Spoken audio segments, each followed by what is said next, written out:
দীঘা মানেই সমুদ্র, তবে সমুদ্র ছাড়াও এখানে রয়েছে অনেক দর্শনীয় স্থান। তার মধ্যে এখন অন্যতম হলো জগন্নাথ মন্দির।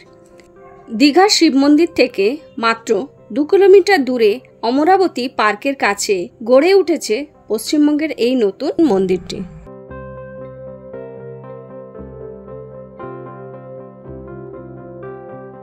পুরীর জগন্নাথ মন্দিরের আদলে তৈরি এই মন্দিরটি নির্মাণ করতে প্রায় 250 কোটি টাকা খরচ হয়েছে।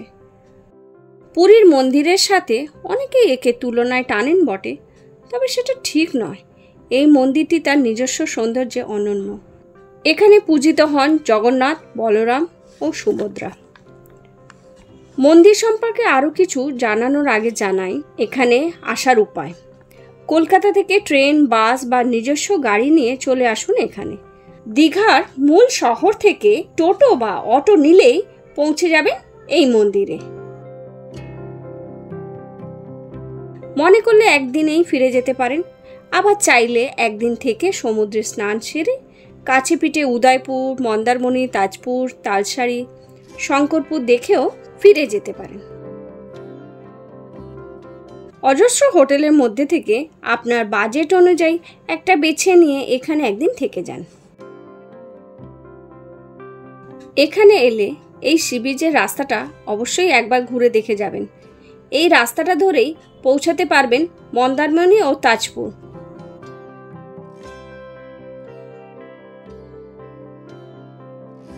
আবার আসি মন্দির প্রসঙ্গে।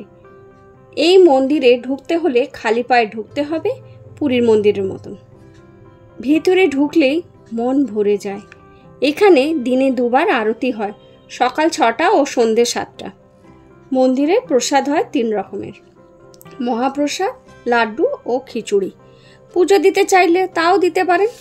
250 কোটি টাকা ব্যয় নির্মিত এই মন্দির রাজস্থানে স্যান্ডস্টোনের দ্বারা নির্মিত। এর গায়ের কারুকার্য দেখার মতন সুন্দর।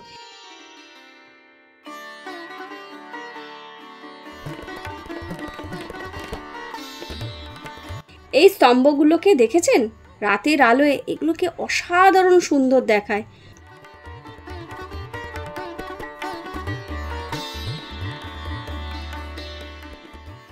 মন্দিরের ভেতরে গর্ভগৃহে ছবি তোলা কিন্তু নিষিদ্ধ, তাই ভেতরে কোনো ছবি দেখাতে পারলাম না।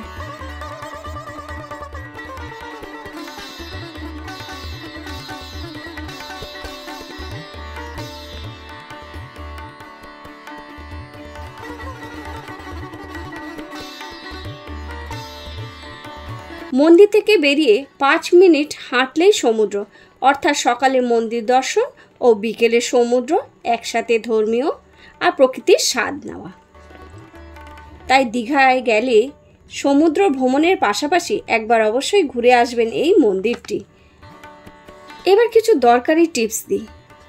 উইকেন্ড ছাড়া গেলে ভিড় কম পাবেন। সমুদ্রে নামার সময় সাবধান, লাইফগার্ডের কথা শুনুন। মন্দিরে সকালে আরতি মিস করবেন না। আর এখানে সি ফুড একবার ট্রাই করতে পারেন। বন্ধুরা, দীঘার জগন্নাথ মন্দির ঘোরার এই অভিজ্ঞতা কেমন লাগলো? আপনারা কখনো দেখেছেন? কিছু প্রশ্ন থাকলে কমেন্টে জানাবেন। ভ্রমণ ভালোবাসলে লাইক, শেয়ার করতে ভুলবেন না। আবার দেখা হবে নতুন কোনো যাত্রায়।